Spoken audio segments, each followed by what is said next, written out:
Today, I'm delighted to be speaking with Nicolette Hahn Niman, an environmental lawyer, a rancher, and a mother from California. And she's also the author of two most excellent books, Righteous Pork Chop and Defending Beef, the Ecological and Nutritional Case for Meat. Hi, Nicolette. How are you? Oh, I'm doing well, thank you. Good. Where are you today? Where are you speaking from? Well, I am in California, just a little bit north of San Francisco. I live on a ranch with my husband and two sons, and we're literally on the western edge of the United States. So our ranch goes right up to the Pacific Ocean. So it's a beautiful spot, kind of windswept and foggy on many days, as is San Francisco. So we have a similar climate to San Francisco. Got you. And how's the weather been? I know in the UK here, we're in the middle of a big drought, the biggest one I can remember in 30, 40 years of farming. How's the weather with you? Yes, I mean California is as well is in a historic drought right now. In fact, there's been a lot talked about related to this in the media. Mm. But we're sort of fortunate because we are right on the coast, so we have this coastal fog, and where we are, almost 25% of our annual moisture comes from the fog. Okay. So that has helped us. We are not technically actually in drought right here on this ranch. But that being said, it is much drier here than we like it to be. And than it has been for, I've lived here almost 20 years now, Yeah. and my husband's been here for quite a bit longer than that. And Yeah. for both of us, it's one of the driest seasons we've seen. So we have to work with that. And you've got your grass is still growing. Is that yeah? Is that you still Yeah, got cattle well, outside?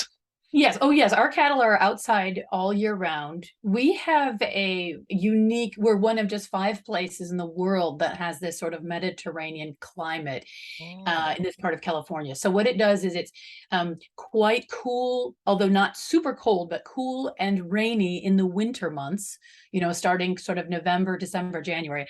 And then for the rest of the year, pretty much no precipitation. So it's Got a you. it's a kind of it's you're sort of either wet or you're dusty. Yeah. Yeah. You Got know? you. And so we're in actually right now, um, being sort of late summer, we are in sort of the driest and brownest part of the year. And then Mm. we look forward to the rains coming and things greening up again. Yeah. But as you know, of course, grazing animals actually can do quite well on this, just even naturally occurring. We don't have anything but naturally occurring vegetation here, Yeah. essentially. We've done a little bit of seeding of the pastures over the years, but basically we do not plow, plant, or even seed our pastures, our rangelands. And it's just basically trying to mimic a natural grazing system. Mm. And these animals do very well on this, mixed pasture, even though it's dry. And we do give them a little bit of alfalfa hay just out in the field to supplement. So they have a little bit of additional protein in their diet, Mm. but they don't even really need it. It just helps them to be in optimal health. Yeah. So it's basically based on the naturally occurring Yeah, forage. no, sounds wonderful. It sounds very similar to my system at home as well. I'm a for my sins a pasture-fed, holistic, organic, agroecological farmer too, with beef cattle on a similar system. We've got a lot in common. Yeah. Wonderful, Yeah.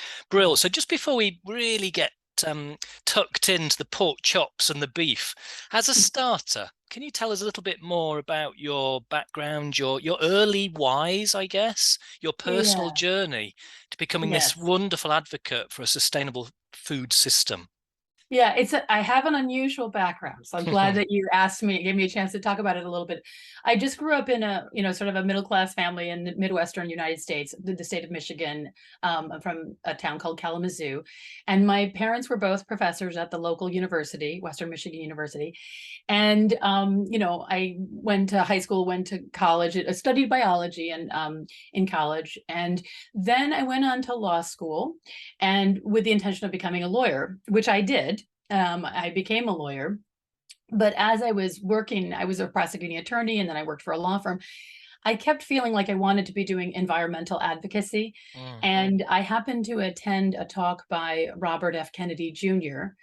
And I was at that time really struck by how he was using his law degree for environmental advocacy. And it had a huge impact on me. And after seeing his talk, it was in my town where I was living, Kalamazoo, Michigan.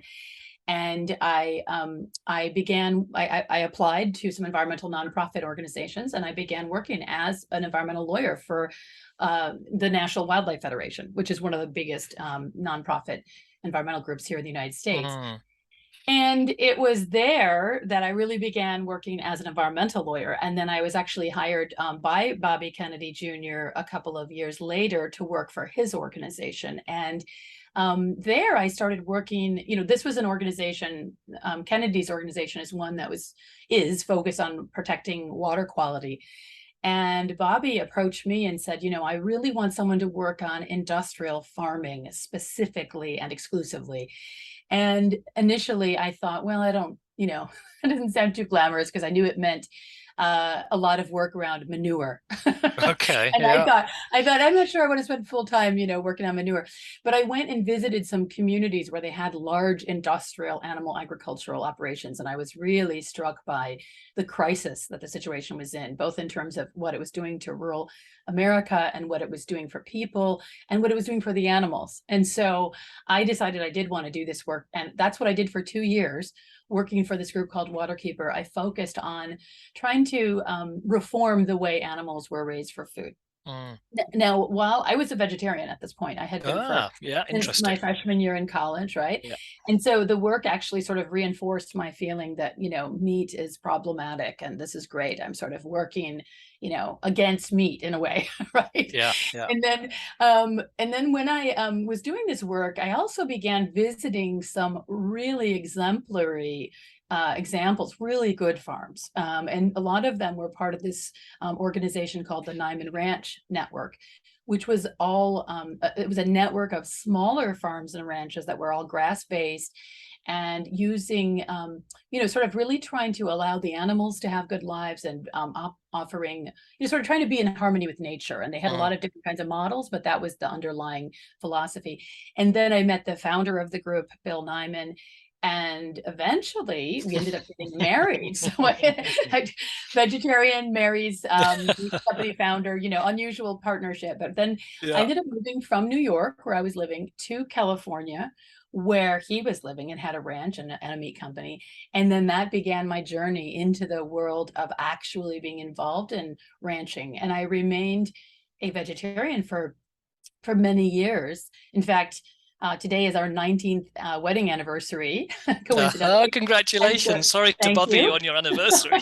Oh, it's quite all right. We don't have a full day of festivities planned, but we are I was, for the vast majority of our marriage, I have been a vegetarian. But a couple of years ago, I really reevaluated my diet and my health, and I decided I should reintroduce meat into my diet because I felt it would really help my health. So I have this very unusual, background of being a vegetarian, being an environmental lawyer, being I was a scientist by training in college. And then now for almost 20 years living and actually working on a ranch and being part of a meat company as Mm. well. And then so I have a lot of different angles that I bring to it, and I can see this issue from a lot of different perspectives. Yeah. Wonderful. So many. I love this. So again, at college, I was a vegetarian too. I was at agricultural college and a vegetarian. And my wife, who farms with me and manages all the animals and is a grazing officer, is a vegetarian. She has been for 20 years.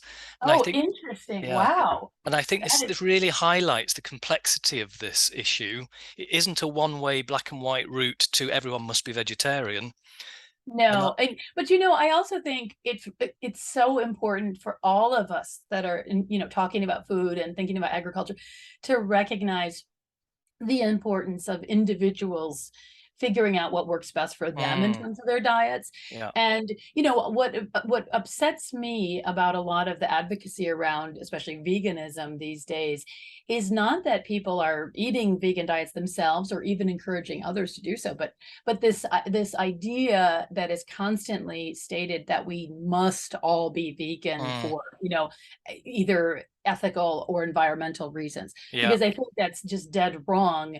And when you try to shame people into eating a certain way and shame them away from really nutritious, healthful foods. Yeah. That is what I object to really Yeah, strongly. absolutely. And diets and foods with bioregional outcomes and outputs and relevance and social relevance too. There isn't just one Exactly. diet. There is so much complexity to the question. And I'm also more and more convinced there is no one right diet for Yes. any individual's health. You must know your own, your gender, your age, your own history, your culture, your ethnicity. It's all going to have an influence on what is the right thing for you to eat. Yeah. And then your preferences. I have I had a kind of an epiphany a few years ago that I had attended, like almost probably literally hundreds of environmental meetings and conferences and about the food system and agriculture, and that almost never was the issue of the enjoyment and the pleasure associated with eating and with meals was Mm, being talked about. And it's so central. I mean, it's one of the greatest pleasures in life. And so I think we're wrong to forget the importance of that. I yeah. think we, especially these last few years with, COVID and so many things, we're all worried about climate change. We're worried about so many things right now. I think we need to remember and sort of cherish and embrace those things that truly give us pleasure and real connection with other people, like sitting down and sharing a meal with them. And I for one have really been thinking more about this in recent years, the importance of the enjoyment of food and celebrating that, Mm, rather than pretending like that's something we should be embarrassed about or yeah. we're Yeah. ashamed of, that we enjoy this. Absolutely. Yeah, the social element, absolutely key. I'm going to press you now and dig down a little bit, if I may, into, you mentioned industrial farming, and I always get a bit nervous here because we're trying to be black and white with the use of our language, industrial versus extensive or organic versus chemical farming, and we start to get divide. Can you dig down a little bit and tell me what you think are the biggest problems within the industrial sector and break it down for us a little bit? Yeah, I do. I as well. I'm very keen on being able to speak to everyone involved in agriculture and in the food system, and not vilify people. Yeah. Because for one thing, I know I have spent a lot of time on various different kinds of agricultural operations in the United States, and I've met a lot of people in agriculture over the last 20 years. And just about everyone I've met are good people and decent people. And many of them have kind of felt forced, or they didn't feel they really had choices, or they really believed in what they were doing when they started doing, more concentrated, more industrialized kind of animal agriculture. And I think it's important to recognize that and not to Yeah. vilify anyone.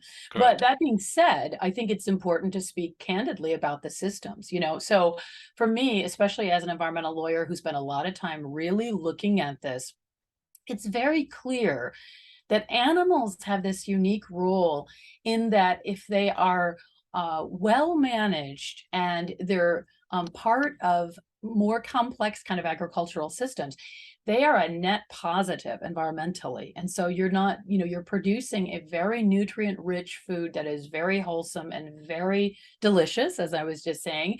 And they're actually essential, I think, to ecologically optimal food systems. Hmm. But on the other hand, when you take animals and you sort of separate them from the land and really concentrate them in large numbers, and especially keep them entirely indoors and often liquefy. For example, with pigs, I visited a lot of big pig Mm, operations in the US, especially in North Carolina and Missouri and other parts of the United States, but they're sort of concentrated in a few areas. And you're creating, these were operations with tens of thousands of pigs, and they're on slatted floors their entire lives. So their manure and urine goes into a kind of a holding tank beneath them, and it's then periodically pumped out to these large open air holding, ponds. Basically, they hmm. refer to them as lagoons. And the system is fraught with so many environmental and animal welfare problems. The animals, I was in quite a few of these buildings.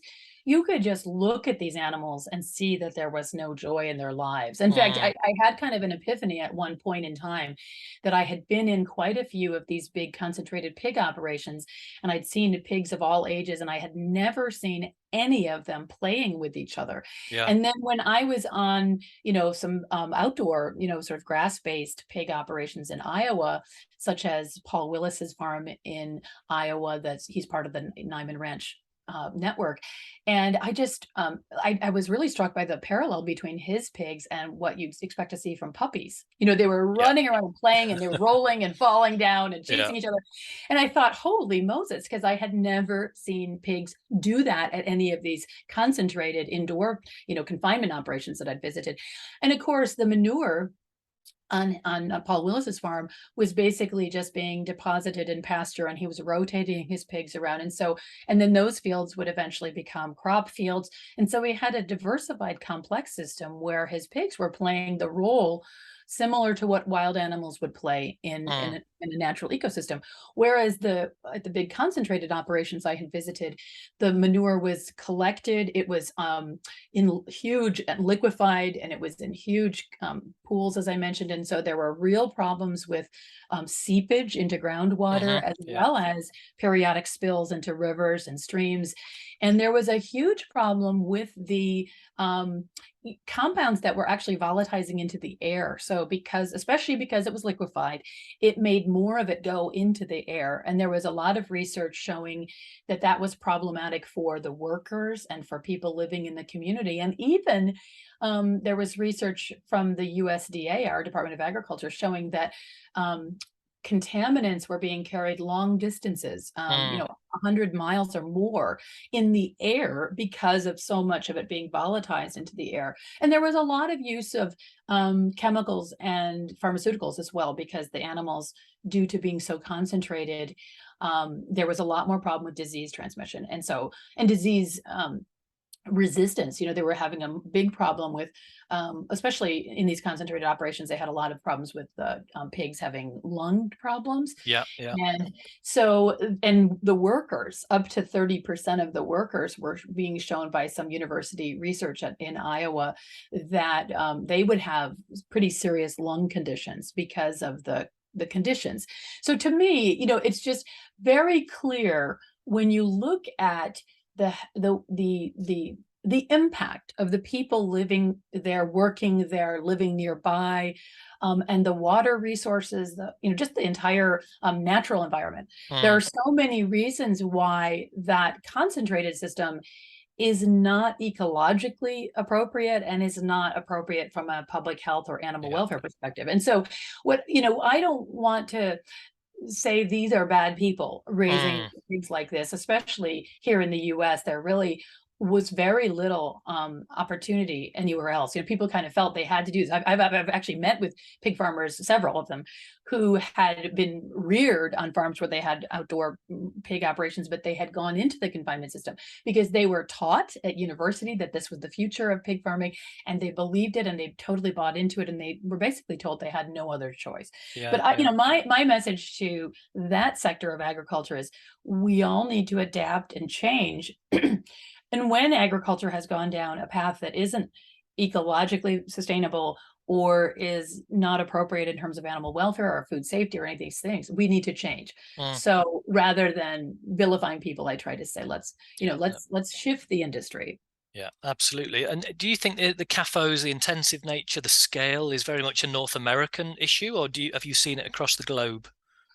Well, I have not been to large-scale agricultural operations in other countries, but I've certainly read about them and seen photographs and seen videos about them. So I know that there are many parts of the world, places like Brazil and China and elsewhere, and parts of Europe as well, where you have very concentrated, large, places like Denmark, and well, lots of places, but Denmark, of course, is famous for its large concentrated pig operations.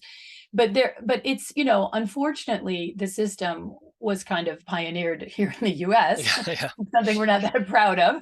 But but it has spread, and it was really the use of these various the systems for dealing with the waste, and also things like vitamin D supplements and other things that were being added to the feed, as well as antibiotics that were being added to the feed, which enabled this very concentrated, large scale kind of operation to take place. Because until you could add, a vitamin D supplement into a ration, the animals needed to be outside to get vitamin D. And so that was one thing. And then, of course, the disease problems were so rampant. When poultry confinement began, you had huge, massive, die-offs taking place.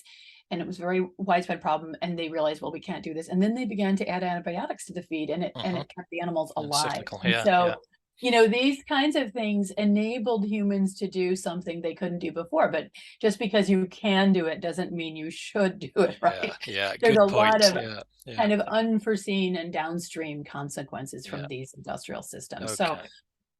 So let's look forward. I think system change needed, without a doubt. If you were the yes. next president of the United States, what changes would you enforce, or would you encourage or incentivize?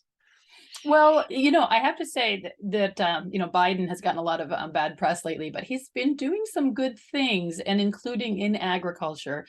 One of the things that he is doing that I'm very happy about is he has begun already incentivizing more focus on better soil health practices. So I would certainly, if I were the next president, I would certainly build on what he's started with that and try to really encourage all of what we're doing in agriculture in terms of any subsidies, in terms of any kinds of incentives, really focus on this idea of soil health and especially soil biology as Yes. being kind of the cornerstone of agricultural policy, which it hasn't been at all. Yeah, In yeah. fact, I've had a bunch of conversations with farmers over the years in the United States where they've told me they went to college, they went to university to study agriculture, and they've been practicing in farming for many years, and they had never heard any discussion about the biology of the Yeah. soil until like Yeah. the last decade. And No, that's so absolutely. Yeah. shocking, Same in the right? UK too. Yeah. I used to work Yeah. in an agricultural college as a lecturer, and it was the same there. Yeah. Yeah. Well, fortunately, that's beginning to change. So I would really want to focus on outcomes rather than trying to require or demand certain practices. I would focus on outcomes. So every farm and every ranch anywhere in the world is really unique.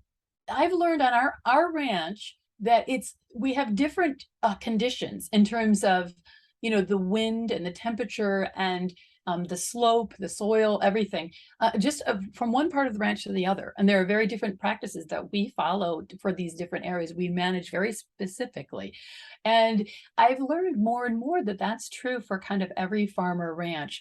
So I would, if I were had the magic wand, or if I were the next president, I would really focus on agricultural policy that focuses on outcomes Yeah. rather than outlawing or requiring practices. Although probably some things need to be outlawed or required, but the overall approach that we follow in agriculture really should be more of one that tries to encourage creation of healthy soil biology and as much diversity, as much mixture of crop and animal, Hmm.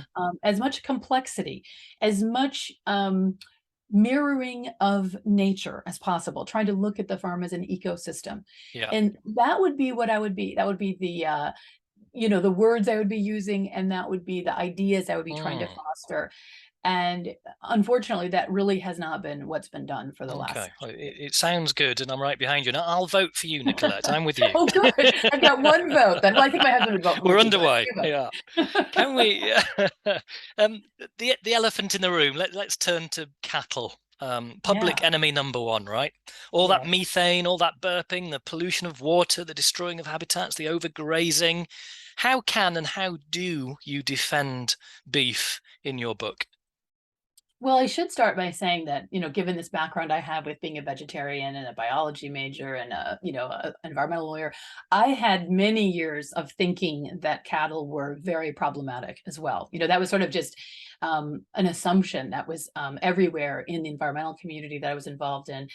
And I even remember very distinctly in college seeing a brochure from the Sierra Club saying that cattle, or beef, your hamburger basically, was Yeah. destroying the rainforest in Latin America, and that was a major part of the reason I decided to stop eating meat when I was a freshman in college.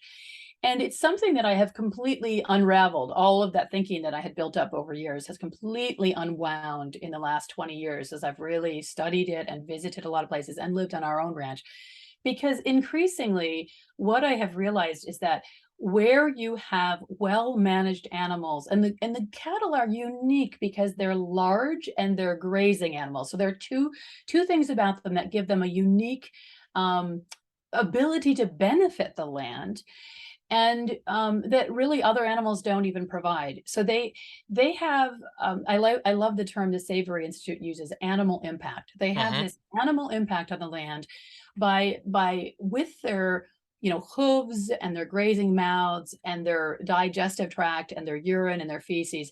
They actually have a miraculous capacity to take inedible vegetation that that wouldn't benefit any human in terms of the food that it produces, because it's something we can't eat at all. Mm. And they, through this complex digestive process, they actually convert it into nutritious food for themselves. And then ultimately for humans, we can take meat and milk from these animals. And this is a really unique trait. And when Alan Savory, the founder of the Savory Institute, speaks, he often talks about the fact that cattle are especially important because of their size. So because they are heavier, they have a better ability with their hooves to break up the soil where you have kind of hard pan areas, and to press seeds and vegetation into the ground.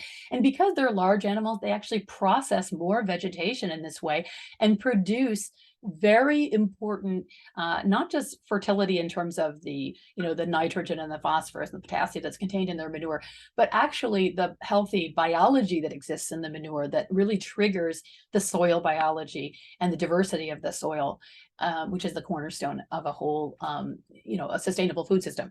So cattle are, I think, not just defensible, they're actually essential when we really try to envision what a truly ecologically vibrant food system would look like. And I think it's really from Alan Savory as well that I learned this concept of the disappeared ruminants, these large grazing animals that covered huge portions of the globe. We have little remnants of them still. We have the caribou in the Arctic, and we have some bison in the Great Plains of the United States, and we have some Cape buffalo in the Serengeti. But we don't have these large herds of large, heavy grazing animals that once covered enormous portions of the globe, including the UK and continental Europe. And what the cattle can do is they are a manageable, very easily manageable, in fact, animal that can, we can control. As humans, we can control where they are, how long they're there, when they're moving, when they're reproducing, whether they're reproducing or not, and their numbers. And these are things that, for example, there's a small elk herd not too far from here. And the national park attempts to sort of manage them, but it's almost impossible. They're wild animals, and they're very large, and they can jump over literally almost any size fence. And so they've struggled even with when they need to cull the numbers. It's very difficult to do this. They have to use these sharpshooters, and then there's a community uproar because they shot some elk, So it's a good example right here of how difficult it is if you try to do something comparable with wild animals. But the domesticated grazing animals can be used to provide that animal impact in certain places and for certain amounts of time, and then they can be moved off. And that impact and rest is the key to the beneficial grazing impact. So I'm a true believer that we absolutely need cattle in our food system. Okay. And I'm guessing now that the arguments are similar in the US as they are here in the UK, but right now we're facing an increasingly hostile argument that the system you and I are talking about now, that sort of extensive, holistically managed, grass-fed, maybe low input organic system, is a really inefficient use of our land. We're not getting enough protein out of every acre. And therefore, if we stop eating beef, if we got rid of those cows, it would free up all that land for nature, for tree planting, for carbon sequestration, for flood management, for public access. Right? Or is that far too simplistic? But is it the same argument in the US? Yes, although I think it's a little more, people are a little more focused on it, and it's a little more heated in the UK. I mean, people are certainly having this discussion here, but I think you all are actually in many ways ahead of the US on a lot of this, in part because there's pretty much a general recognition among everyone that when I've been in the UK about climate change, for example, which in the US people are still debating whether it exists or not. Yeah. There's Oh, God. whether it's Yes. human caused or not. I mean, that's Yeah. kind of unfortunate, but we have seen a pretty dramatic shift in the last decade on that. But still, there's still debate about whether it's even a real problem or not. But I think the issues are very similar, and it always boils down to people just oversimplifying the question so much. Because, for example, I talk about this in quite a bit of detail in my Defending Beef book. For example, if you look at the calculations in terms of the supposed greenhouse gas emission impact of beef, there are so many things that are wrong with it. It's just done this kind of myopic way. For one thing, you never see a complete calculation. I mean, literally never. And I have been looking for 20 years for this. You never see a complete calculation of all of the products that come from cattle. So you have not just the meat, which is actually just one of many, parts of the animal. As it goes through a slaughterhouse, the slaughterhouses are, often the focus of criticism, and they deserve to be criticized in many ways. But they are extremely efficient now compared to where they were 20 years ago in terms of their use of everything that comes from a slaughterhouse. So everything from the bones to the connective tissue, the hides, everything, the hair, everything is used. And it is used for everything from pharmaceuticals, sporting equipment, fertilizer. There are just sort of countless uses, and there are these wonderful charts that sort of show all the places where all the parts go. And I have never seen someone attempt to actually include that in an emissions calculation. So in other words, considering all the benefit of all these products and what it would take to replace all those products in terms of the emission impact. And that's a very important point, because a huge amount of what comes from an animal that goes through a slaughterhouse is not the meat. And so if we're really going to think about the carbon emission impact, or all of the emissions impacts, we need to consider those other products and what it would take to replace those. And similarly, along the similar lines, Dr. Michael Lee, who's there in the UK, has made a really compelling argument, I think, about the nutritional quality. So he's arguing that when you figure out emissions impact of food, that the vast majority of the calculations that have been done are simply done by either calorie or by kilogram. Yeah. And both of those are sort of nonsensical when you're talking about nutrition, because we all know that if you look at, a piece of beef and you look at a pile of rice, or people often like to talk about beans, and compare beef to beans, you can, even if you took comparable, you looked at let's say the number of milligrams of iron or whatever thing you're measuring, you still would not fully be considering the value of it, because there's a tremendous amount of research showing that the nutritional quality of all of the protein and iron and everything that's in beef is far more absorbable by the human body. It is much more bioavailable. So it has a much greater nutritional benefit. And he's done some interesting calculations where he tries to just compare different foods to grass-fed beef and lamb, and using that consideration, nutritional value. And he shows that actually those foods are quite sensible from an emission standpoint, because they have such a great nutritional value. So these are just some of the ideas that need to be out there. And of course, the whole methane question has been just radically misunderstood. Yeah, that's one I was going to ask. That it's one that clients, customers, or visitors to FarmED and friends of mine will ask. But it's all about methane, isn't it? All that burping and farting of methane, that's the big greenhouse gas. Let's get rid of all cows. But it's a cyclical gas, isn't it? 12-year half-life. Yeah, exactly. I think have you not had Dr. Miles Allen on your show before? I seem not to recall. On this one. No, not on the FarmED one yet. Yeah. Oh, okay. So I've seen him on some podcasts before, and he, of course, I've met him in person, and I've read a lot of his writings, and he's one of, many really credible scientists. There's also a climate specialist that's at Cornell University in New York, and there's an animal science scientist who studies air emissions, Dr. Frank Mitloehner here in the United States, in California here. Yeah. And there are many people who are really looking more deeply and explaining the methane question more from a scientific standpoint, and making the case that this whole argument has so dramatically been oversimplified in terms of the methane. And there are lots of reasons. I go through this in a lot of detail in the book, but for one thing, the calculations are not accurate because of the way carbon has been equated with methane. And as you were just saying, they have a completely different impact in the real world in terms of how long they persist in the environment. And that has a dramatic impact on how it should be calculated. And that's what Dr. Miles Allen has been arguing. And Dr. Mitloehner has shown in a lot of different videos that he's done and talks that he's done, how there's a kind of an old carbon that is recycling through the natural world, and that's what all of the carbon that's in the methane molecules that are connected with cattle emissions is part of, versus new carbon that is coming from the ground when you bring any kind of fossil fuel to the surface and burn it.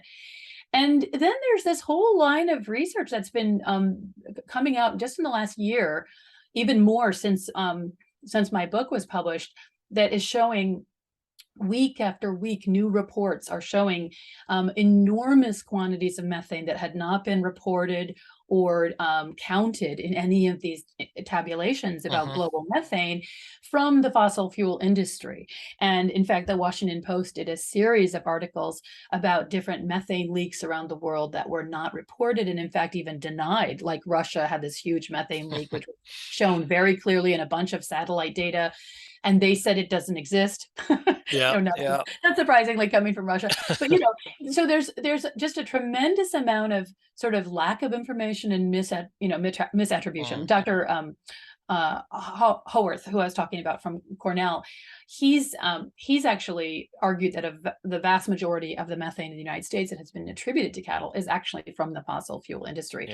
So there's I think the whole discussion has been really oversimplified and misunderstood. And of course, there is some methane from cattle, but there's also methane from, anytime we take a flight, or anytime we, turn on our light switches or whatever. So we're all having, methane impacts in lots of activities. The question is not, is there some methane? The question is, on balance, is it worth it for, the ecological impact and also the nutritional benefit? And also, have the numbers been accurately presented? And so I argue, in my book in a lot of detail, that it's really an argument that is just, it's not really very significant.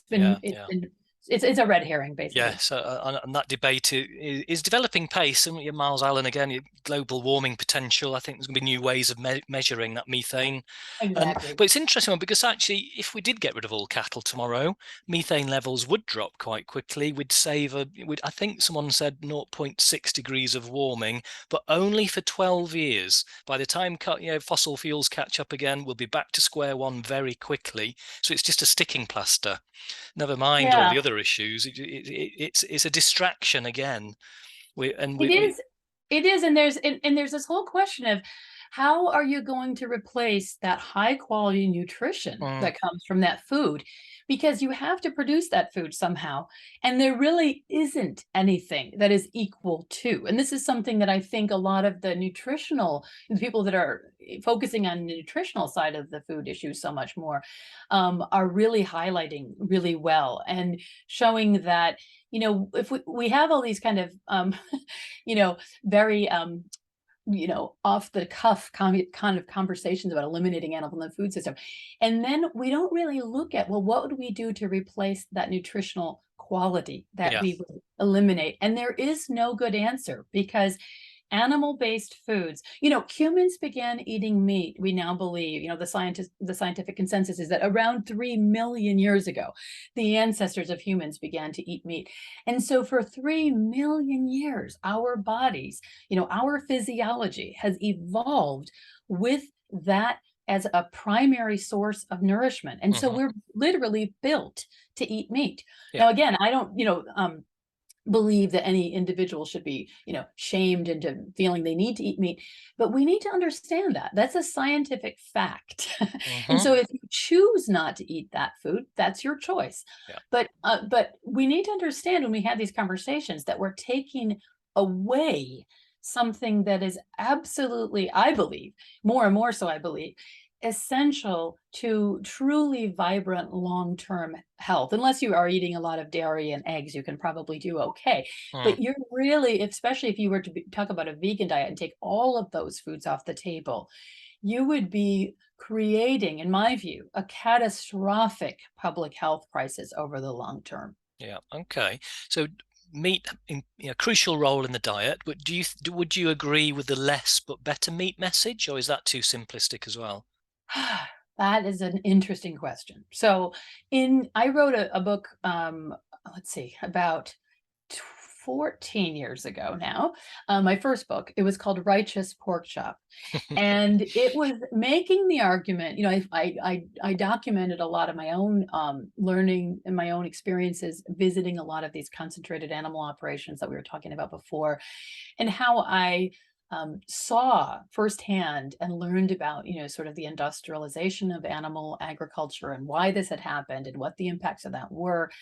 And I made that very argument in that book that it's something that we should all kind of strive. Of course, I was still a vegetarian at this time too. And so, of course, naturally I would be thinking this way. But I was really, I had this idea, which I still see a lot of appeal to, but that if everyone would just reduce the amount of meat they were eating and focus on buying better meat, Mm. meat that was probably more nutritious and was produced in better ways, that, you can spend the same amount of money, right? And, you don't have to, because it tends to be more expensive. So you can buy less and you can eat better. And I still think that makes some sense. But the reason I no longer embrace that as an argument, as something Mm. that I urge people to do or encourage people to do. In fact, I have an essay sitting in my computer that's been there for 5 years. I've been working on it, still haven't gotten it published because I still haven't finished it yet. But it's called Why Eat Less Meat is Bad Advice. Okay, that's the name, Mm. that's the working title of Okay. it. And the reason is because, first of all, increasingly, I am convinced that meat is something that is uniquely nutritious and important for the human diet. And for some people, they might actually do better eating more meat than they're eating right now. Hmm. Some people may be healthier if they eat less.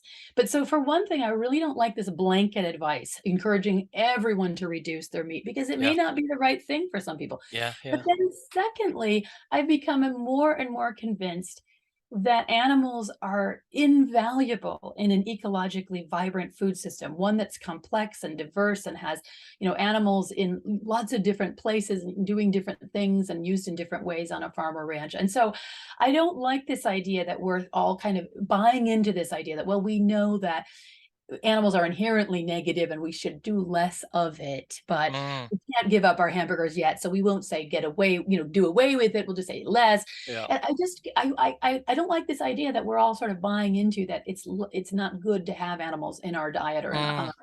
so that's another reason. But most importantly, the third point is that because I have realized when I've talked with farmers and ranchers all over the world that I've met with, that message of less meat is very alienating. It's Yeah. sort of like what we started saying about tobacco farmers.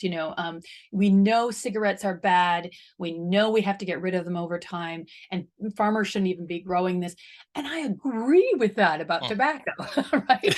But meat is absolutely not comparable to tobacco. Yeah. Okay, in fact, Yeah. and I rail against that analogy, because meat is an extremely nutritious food, and one that we have, as I said before, evolved with for 3 Yeah. million years. So Yeah. it's actually something that is inherently good for us. Now, we may sometimes make processed foods out of it that are bad for us, or we may prepare it in ways that are, problematic. But, such as, if you eat too much grilled meat, that's probably legitimately criticized, and lots of, preservatives in the Yeah. meat. Processed meats. Yeah. Exactly. So there are reasons to be limiting in some of what we do with meat and the way we eat it and prepare it. Mm. But as far as meat itself, just, a piece of steak or a piece of pork Mm. on its own, that hasn't been processed, that is a healthy food. And so I think that we need to not make farmers feel on their heels and feel defensive about what they're doing with their livelihoods, Yeah. and to suggest that someone who's raising animals for a living is somehow doing something wrong or even immoral is incredibly troubling and offensive to me. And Mm. so I am more and more rejecting, and I'm confronting, in fact, when I encounter it, this idea to eat less and better meat, because Yeah. there's not really any reason necessarily why any individual should eat less meat, or why we as a globe should be raising fewer animals. Mm. We need to change the how. So, Yeah. that's where I always use this phrase, it's not the cow, it's the how, Oh, I was right? waiting for that bit. There it is. There's my bumper sticker. It took years and years. Someone used that phrase on a friend of mine, Russ Concert, used that phrase on my Facebook page once a few years back, and I just seized on it. And I said, "You've just come up with the bumper sticker that I've been looking for years." And he and I both began using it again and Yeah. again. And I have a T-shirt that says that it's not the cow, it's the how, Yeah. because we need to move the conversation away from this ridiculous vilification of Yeah. cattle, Yeah. and Yeah. we need to get people thinking, okay, we need to look at our systems and the complexity and what are we doing wrong? And there's a Yeah. lot that needs to be improved. Absolutely. I look out the window here now at FarmED and I see about 7,000 acres of arable production, all producing simple monocrop carbohydrate for export, probably, Yeah. or maybe even for animal feed. And I think, what if a third or a half of that landscape was grass? If it was herbal lays or and even diverse species-rich pastures with cattle on, does that mean we need more animals and we need to eat more beef? Yeah. I'm Well, conflicted. Yeah, that argument, the less thing confuses me. it is confusing because it's not really true. There's no real reason why we should be eating less meat. And despite what, a lot of people want us to believe now. And in fact, the benefit of grass and having that protective vegetative cover year round is tremendously important, not just for carbon sequestration, but really as the foundation for complex ecosystems that start from the ground up. Mm, So in my book, Defending Beef, I cite research that's been done in Europe, in fact, and in China and elsewhere, showing that the most important indicator of the complexity of an ecosystem actually is the diversity that takes place in the soil, both on the microscopic and macro level. And where you have more complexity in that soil ecosystem, you will have a more diverse vegetation, more complex insect populations, and more complex types of wildlife of all types. And it just kind of goes a cascade of upward diversity in the food system, versus monoculture. And this is, I find this so ironic too, because I've spent a lot of time in the upper Midwest of the United States, places like Iowa and Minnesota, Ohio, Illinois, where they grow these enormous fields of monoculture, mm, of soy and corn and other things. And then I've been in Idaho, where they produce enormous quantities. The vast majority of the potatoes are produced there in the United States. And you drive through those areas, and especially when there's no vegetation growing, which is much of the year, it looks like a moonscape. It is a dry, gray, dusty, just it literally looks like the moon, the surface yeah, of the moon, yeah. and you think to yourself, wait a minute, I'm being told by vegans, and I was literally I was in the office of a vegan radio producer a few years ago. I was doing an interview at a radio station, and she was eating this baked potato, and I thought to myself, my God, Mm. if you're going You to could tell see me where that was grown. Yeah, that is exactly, and you're going to tell me that that's an ecologically better food, and that's a better food for your health. yeah, Exactly. I would like you to go back and look at the field where that came from, and look at it not just one day a year, but look at it 365 days a year. And what is it contributing ecologically if you think of the area as an ecosystem? yeah, And I guarantee you it's a net negative in countless ways. Okay. yeah. Whereas grazing animals, they protect that vegetative cover, especially when they're well managed. I mean, that's an Well managed important is the point key. to Yes. emphasize, right? But they actually allow us to keep that protective vegetation year round. And like or fertilizer to the land. So we are really just using these animals as the wild animals would have done. Just they're moving around and they themselves are harvesting their own feed, and then they are making the ecosystem more complex through that animal impact with the urine, the manure, and the cropping of the vegetation. Yeah. And so when, the more I've dug into this over the last 20 years, the more I have come to be, as you can see, I'm passionate about my Absolutely. support. Yeah. So Nicolette, we're starting to run out of time, but just a few more questions, if I may. I'm passionate just like you, but I'm overwhelmed. I'm fearful. I've got climate anxiety, and I'm starting to think that even I'm wrong. I've got my farming system wrong because I'm listening to the press and social media, etc., etc. What advice could you give farmers like me to stay positive? What can we do to show the positives of our grazing systems? Well, first of all, I appreciate the self-doubt, because I think, um, I'm part of a little church here in town, the town I live in, and it's Episcopal church. So it's an Anglican church actually here in the United States. And I love our church because doubt is encouraged, and questioning is encouraged. I think whenever any kind of belief system becomes just kind of something you can't question, it becomes fundamentalism. And I don't believe in fundamentalism in anything. And so I think, first of all, it's okay. It's not a problem if you're having self-doubt. And I do the same thing. I'm always wondering. I try to listen and learn and pay attention to what's being said. But I've continued to dig into the reports and dig into the studies. And I've read all these big reports that come out about the climate and about the state of our world. And I'm actually more and more persuaded that what we're saying here is true, that we need to make our food system look more like nature. And so for all the people in agriculture who might be listening, I would say, I think I love the example of Gabe Brown, the North Dakota farmer who's written this amazing book, Dirt to Soil. He talks about the importance of trying new things, being willing to be creative on your farm and expand what you're doing and be willing to fail sometimes, make some decisions that aren't going to work, but continue. He went on this very, very interesting multi-year journey from a very simple monoculture crop production farm to a very complex system where he has plants and animals and literally uses cover crops that, and he tried putting as much as 100 types of seeds in his cover crop. And so, he's tried this whole, and I can't say we've done anything like that here on our ranch, but I am in absolute awe of what he's done, So I think he's a great example of how we can all continue to learn, continue to try new things, and we should keep learning and keep trying new things, and listening, listening to the concerns and the criticism, but not ultimately losing our optimism that we are doing something very important in really changing the food system and providing valuable, delicious food for people that is really nourishing their bodies and their souls and their cultures.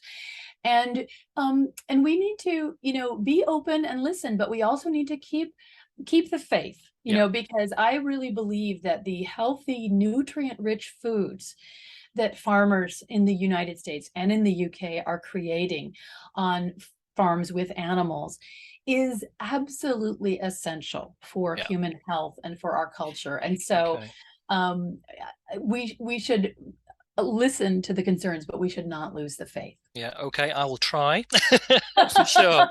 Yeah. I also like Joel Salatin's comment around his farm. He invites lots of people to Polyface Farm, and one of his signs says, "Trespassers will be impressed." And that's the key. Engage with people and get people to see stuff on the ground. That's crucial. Yeah, absolutely. This is a good point you're raising, because one of the unfortunate things that's happened, especially with this eat less meat, message over and over again, or don't eat no meat message, is people raising animals for food have become almost fearful of scrutiny, and it's really sad, because I've seen in our community how often people will stop by at the fence line and just stand there and look over the fence at our animals, and I'll often chat with them, and they always say how much they enjoy just seeing what we're doing and seeing the animals. And we have, in our ranch, we have quite a few pathways where people walk regularly. And I've had many conversations with people telling me how much they enjoy just being among the cattle. And, I think it's really important that we as farmers try not to build walls around what we're doing. We need to be willing to share what we're doing. And as sort of scary as it sometimes is, we need to continue to be transparent and share and talk about what we're doing as well. Totally agree. Absolutely. Connection. Wonderful. Just a couple of quick fire questions, if I may, to finish. Okay. Where do you stand on ultra-processed, meat-free, plant-based foods, and particularly alternatives such as fermented proteins? Do they have a role to play at all? Well, again, I try not to tell people what to eat. I think everyone has to make these decisions for themselves. But increasingly, I am persuaded from my own life and my own experiences, as well as my studies, that what really is problematic for human health is the processed food. And the more we eat of it, the unhealthier we are. And there was actually a study in the Journal of American Medical Association last year that said in the United States, for children now, as much as 2/3 of their calories are coming from ultra-processed foods. So that's on average, of course. It's not true for every child, but that is a shocking statistic. So that really concerns me about the long-term health of our population. We need to embrace real foods, whether they are plant or animal, vegetable, whatever.